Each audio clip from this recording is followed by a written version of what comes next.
been a little while since I've done a film review, so it's about time.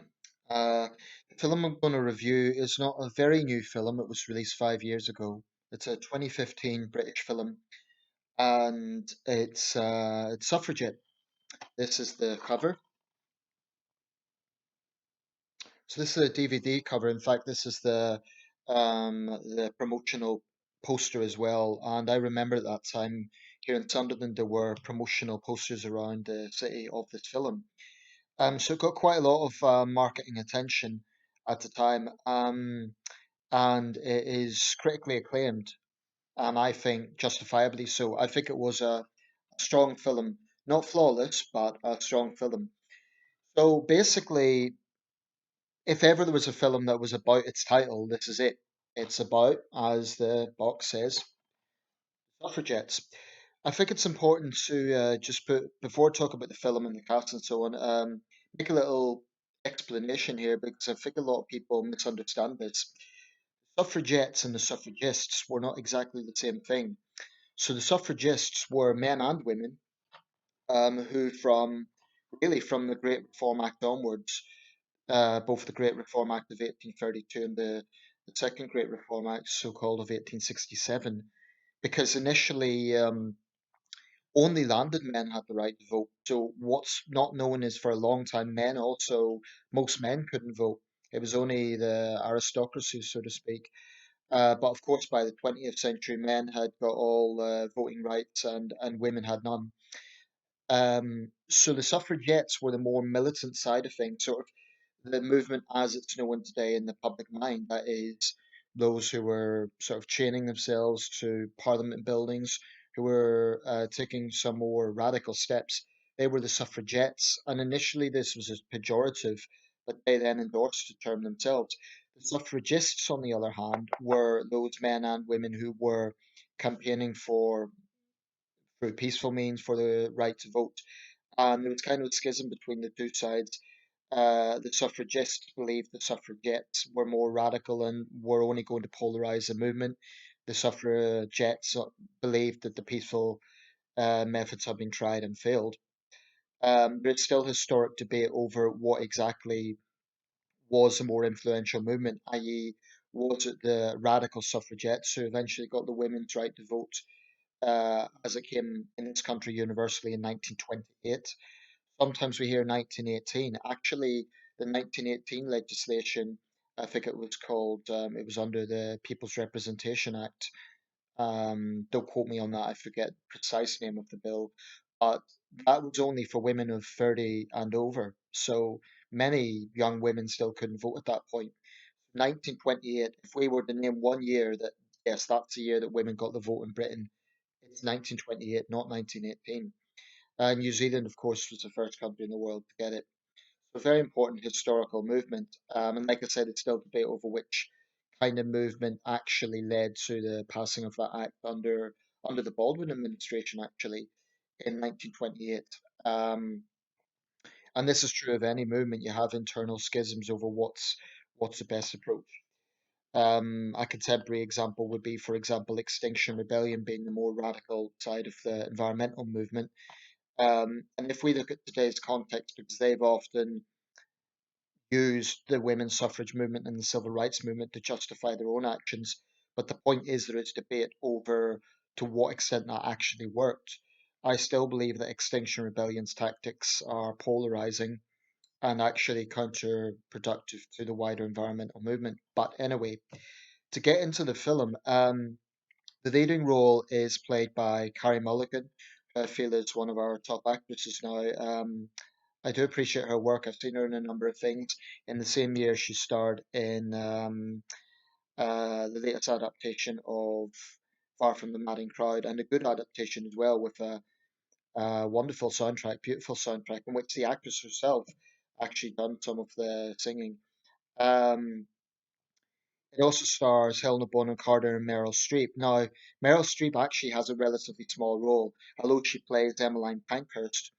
Um, Basically, this story of this specific film, it is about the suffragette movement, but it's a bit more specific. It's about this working class woman played by Carey Mulligan, Maud, who works on a laundry factory in London, and she is doing an errand, and as she's doing her errand, she sees a fellow worker break into a shop window. This is, like I say, the more radical movement. Um, and her fellow worker Violet, played by Anne-Marie Duff, who people may know from the Virgin Queen series, um, kind of gradually influences her to get involved. And with the aid of a local wife of an MP, Alice Houghton, who encourages women from the laundry to testify to parliamentary committee um, about the conditions and the fact they're working longer hours and it's unsafe practice and so on. So a supporting role is by Ben Whishaw, who's now known, of course, for his role as Q um, in the Bond series. He plays a husband of Maud, and he's a man of his time. He is wary of his wife getting more and more involved in this. She is skeptical herself because she sees it as unsavory, these sort of tactics that they're using, and she is not exactly jumping on board the movement. But gradually over time, she sees how her friends are treated, and she gets more involved in the movement. Um, so basically, the film follows her journey and it follows all other women involved in this. It's a big cast. Other supporting roles include Romola Garai as this MP's wife, Alice Houghton, Ben Whishaw, like I say, as the husband, Sonny Watts. Meryl Streep has a role as Emmeline Pankhurst. Now, the film's directed by Sarah Gavran, and she says we needed a modern icon to play a historic icon. You don't get much bigger than Meryl Streep in terms of actresses, but it's actually a relatively brief role. She makes a speech. It's about 5 minutes in the film, so it's really not a huge role. Um, but it's star power. It's her name um, that really lent itself to the project. Other roles include, let's see, Helena Bonham Carter plays Edith Ellen. This is a fictitious character, but she's loosely based on Edith Garrett and Edith New, who were historic suffragettes. So they appear before this parliamentary committee. Initially, Violet is supposed to do it, but at the last minute, she is not in a state to do so. She's a victim of domestic violence, so um, she and the others feel that Carey Mulligan's character, Maud, should sort of fill her place. She's very nervous at first. She doesn't know what to say, but she dresses none other than David Lloyd George, then Chancellor of the Exchequer. So this is set in 1912 under the Asquith government. And Lloyd George listens politely, and his committee takes notes and suggests that there will be a chance that the bill could be passed. But when they find out that the bill isn't going to be passed, Lloyd George is heckled, and basically a riot breaks out, and the police use some quite brutal tactics. So this kind of radicalizes Maud a bit more. She's angered by this. She sees her fellow women being beaten up in this sort of way. And basically, the film shows every nuance of the movement. It shows the force feeding, which even Maud is eventually subjected to. And her husband, meanwhile, is being ridiculed at work, like keep your wife in line and so on. So you see the sort of nuances going on here. You see the social tensions. In a way, the film culminates in the famous incident at the Epsom Derby when Emily Davison, who was a historic person, a historic suffragette, famously threw herself in front of the King's horse, King George V's horse. Now, there is some debate to this day over exactly what her intentions were. A silk scarf of the women's suffrage movement was discovered. Whether she intended to put it over the horse's head, whether she intended to just kind of make a scene for attention. Some have speculated she wanted to be a martyr, like kill herself, but this seems unlikely because it subsequently emerged that she got a return ticket. So she was going to commit suicide to be a martyr. That it wouldn't make sense for her to get a return ticket. It's a very dramatic scene, and it's done identically. If you see the actual footage, there is surviving archival footage of this. It's exactly identical to what happened, even the position of the jockey who fell off, and he famously said that that woman's face haunted him for the rest of his life. And then the film kind of culminates with all these women dressing in white and kind of it galvanized the movement, so to speak. It really was a turning point, that moment in 1913. However, what I like about this film is it's not, it does explore the nuances of the movement. For example, one of the supporting roles is by Brendan Gleeson. He plays police superintendent, presumably a sort of early special branch, who are tasked with following the more radical activities.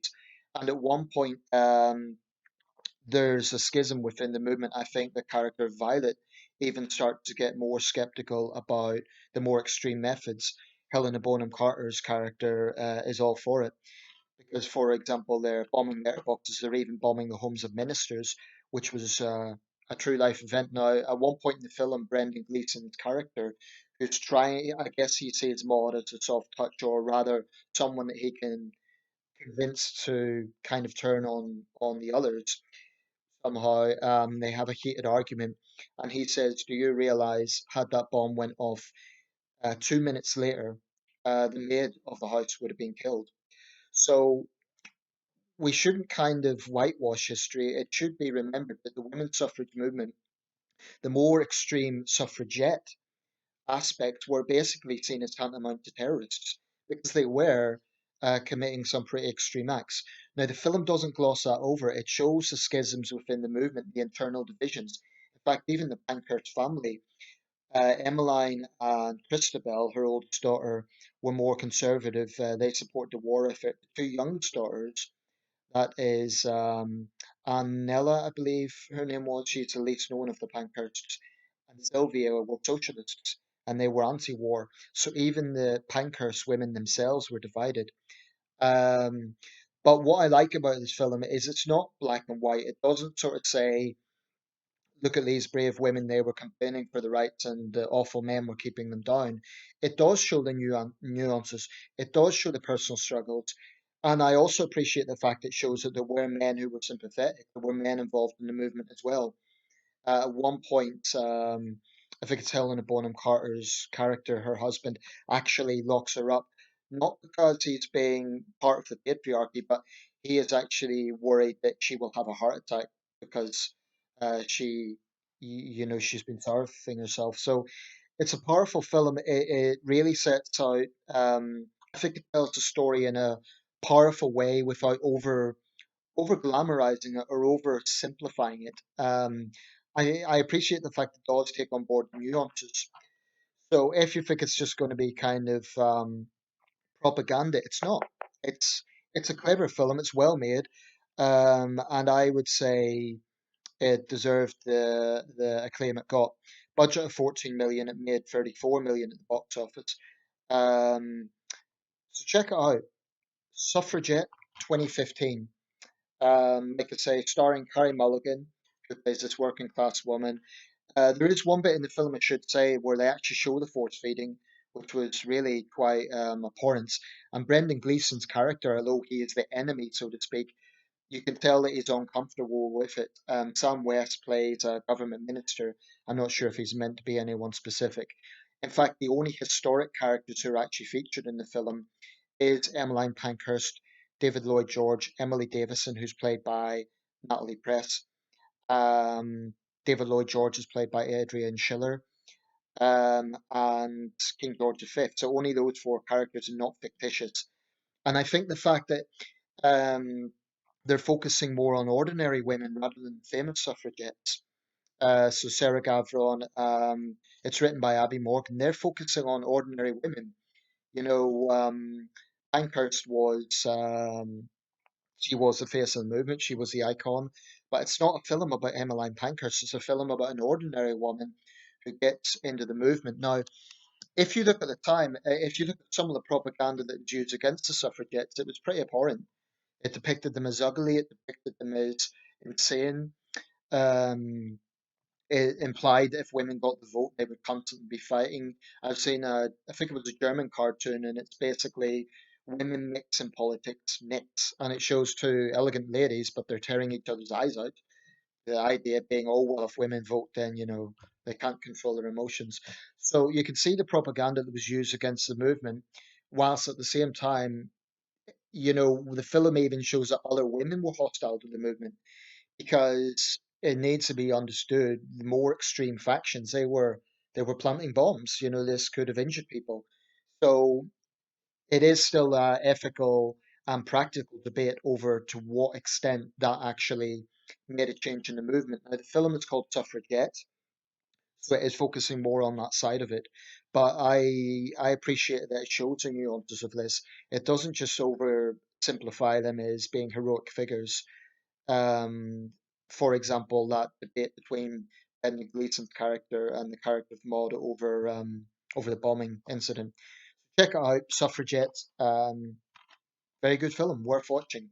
Good. I was going to say a good period film, but as they point out, this still has much relevance today. And unusually in the credits, they have this little epitaph of every country or many countries, and sort of showing the chronology and the timeline of when they got the right to vote, starting with New Zealand and ending with Saudi Arabia, which was shortly before the film was released. So it goes through all of them. A caveat, of course, is that in some cases the countries had become independent later on. So what's notable is France is one major Western country that actually women got the vote as late as 1944. I didn't realize that before. Um, Maybe why my French feminist acquaintance had strong feelings the other day. France, 1944, that's much later than Britain or the United States or New Zealand or Australia or the Nordic states. So, anyway, check out Suffragette 2015.